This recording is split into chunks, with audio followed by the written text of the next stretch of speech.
नमस्कार, मेरा नाम मनमीत सिंह है और सबसे पहले मैं आपका धन्यवाद करता हूँ कि आपने एक समय दिया, अपना समय लगाकर हमारी क्या मशीनरी है उसके बारे में समझने के लिए। हमारी कंपनी का नाम एडवांस इंजीनियर्स है और इसके जो हमारा स्लोगन है, जो हम लोग काम करते हैं, वो 3 जगह पर काम करते हैं, एनर्जी, एफिशिएंसी और ऑटोमेशन पे।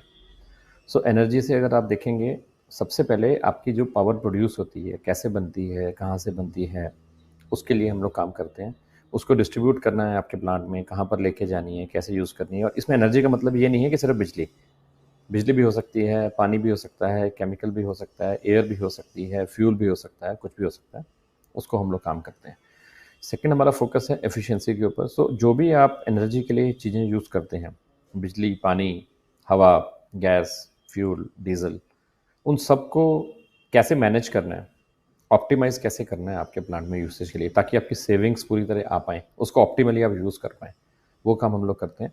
तीसरा हम लोग ऑटोमेशन का काम करते हैं, जिसमें आपके प्रोडक्ट की अगर आपको क्वालिटी मेंटेन करनी है, उसको कंसिस्टेंटली सेम क्वालिटी अपने अपने कस्टमर को देनी है, या कोई नया प्रोडक्ट बनाना है जो जल्दी से जल्दी अपने कस्टमर के लिए लाना है और आपको बार बार चेंज करना पड़ता है, उसके लिए है।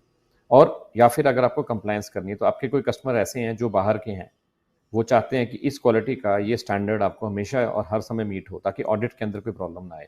तो उसके लिए हम लोग काम करते हैं। सो 3 हमारे वर्टिकल्स हैं, एनर्जी, एफिशिएंसी और ऑटोमेशन को लेके। ये हमारी कंपनी का मिशन स्टेटमेंट है, जो हमारा गोल है, जो हम लोग काम करते हैं।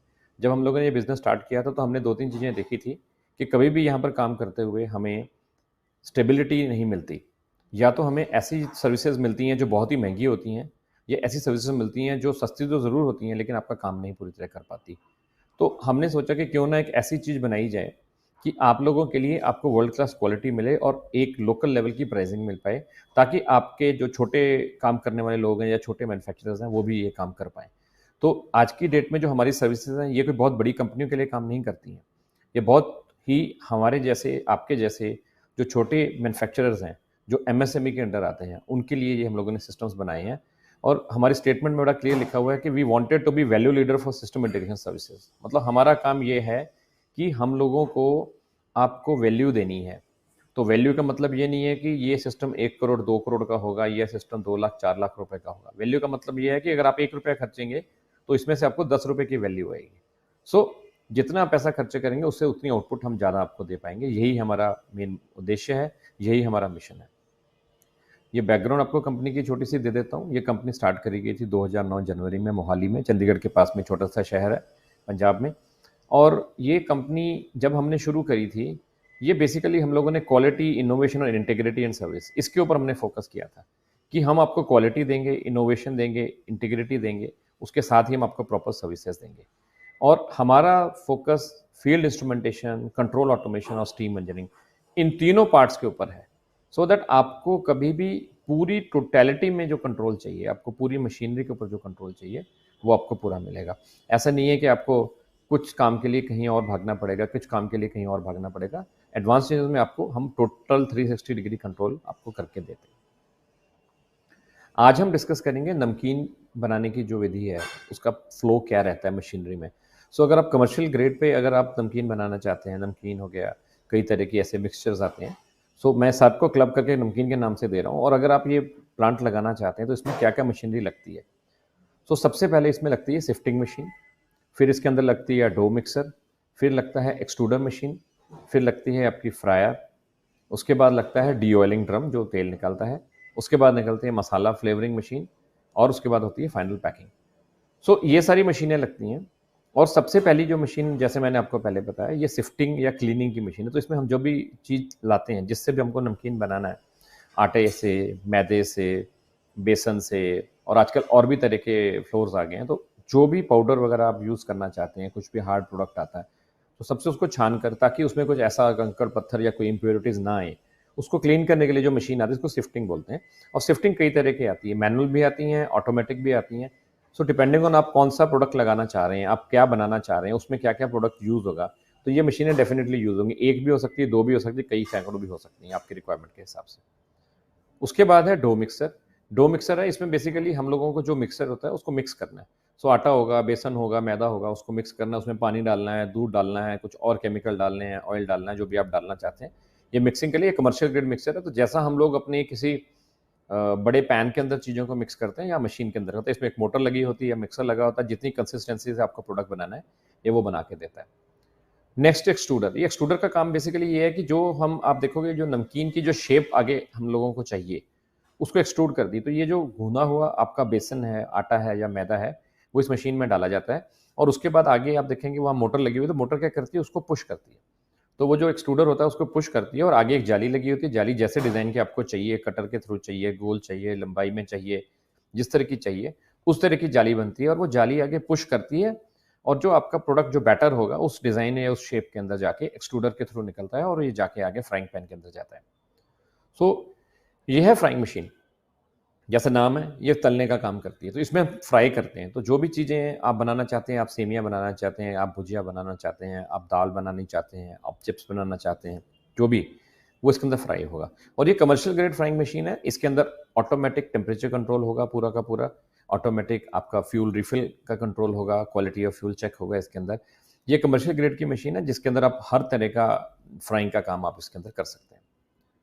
नेक्स्ट मशीन है डी ऑयलिंग ड्रम। ये बहुत ही इंपॉर्टेंट मशीन है। ज़्यादातर जो मैन्युफैक्चरर होते हैं वो ये चीज़ छोड़ देते हैं। उनको लगता है कि हम लोग जब भी प्रोडक्ट बनाएंगे उसको फ्राई करेंगे और फ्राई करके जब बाहर निकालेंगे उसको आप डिग्रेजिंग बैरल में डाल सकते हैं, आप उसको कपड़े पे डाल सकते हैं, उसको कहीं अलग जगह पे ड्राई कर सकते हैं तो तेल निकल जाता है।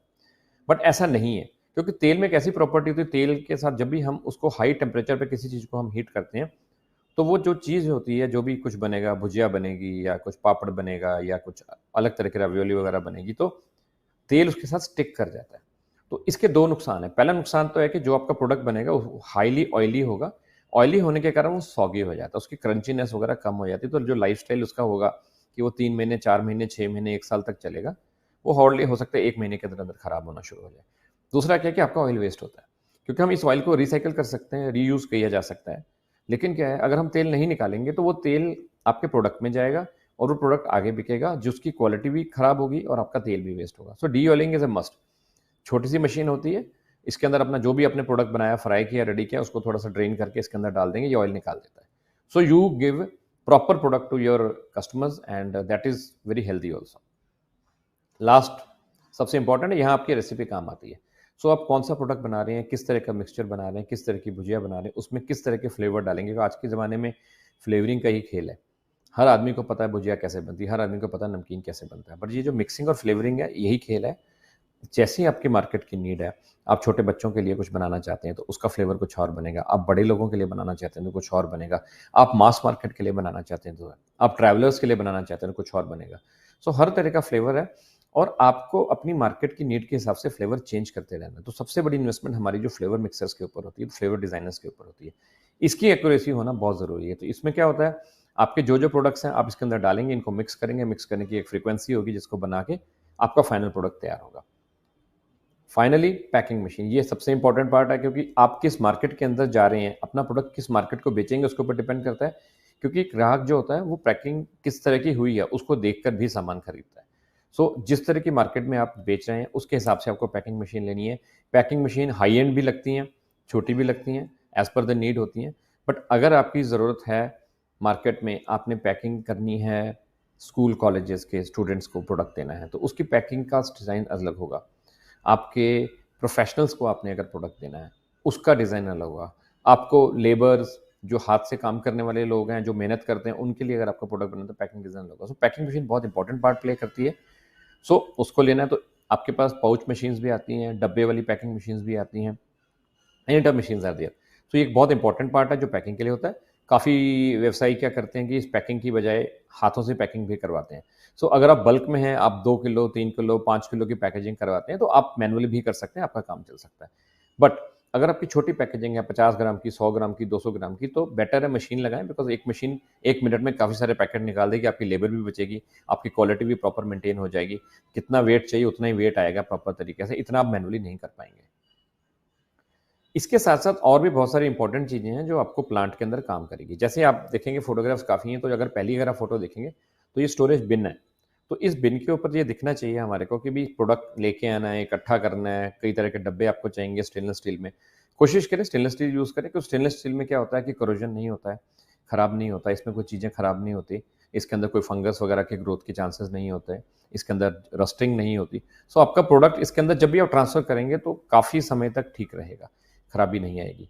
सेकंड पोज़ीशन में आप देखेंगे ये पिक्चर है कन्वेयर्स की, तो एक मशीन से दूसरी मशीन तक अगर आप प्रोडक्ट लेके जाते हैं, नॉर्मली हम लोग क्या करते हैं हाथ से उठा के लेके जाते हैं, तो एक ऑपरेटर ने एक मशीन पे कुछ काम किया, माल तैयार किया, उसने अगली मशीन पे लेके गया। सो ऐसा करते हैं।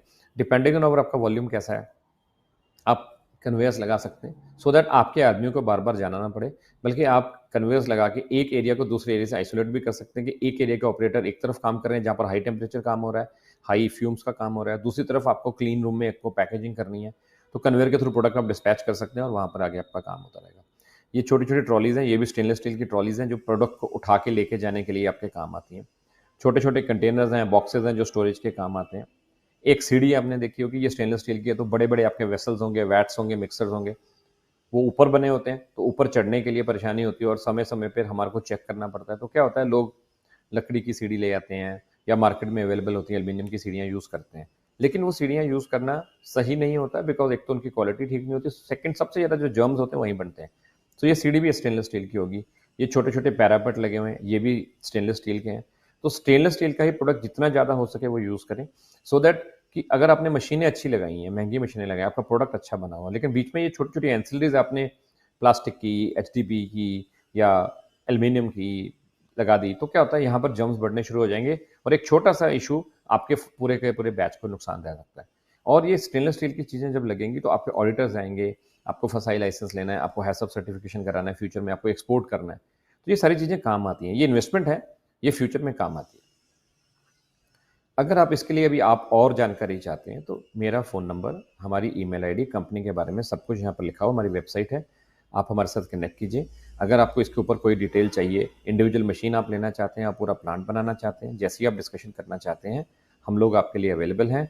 और अगर आपको लगता है कि आप सिर्फ जानकारी चाहते हैं, तब भी आप हमारे से कनेक्ट कीजिए, संपर्क कीजिए, हम आपको पूरी की पूरी जानकारी देंगे।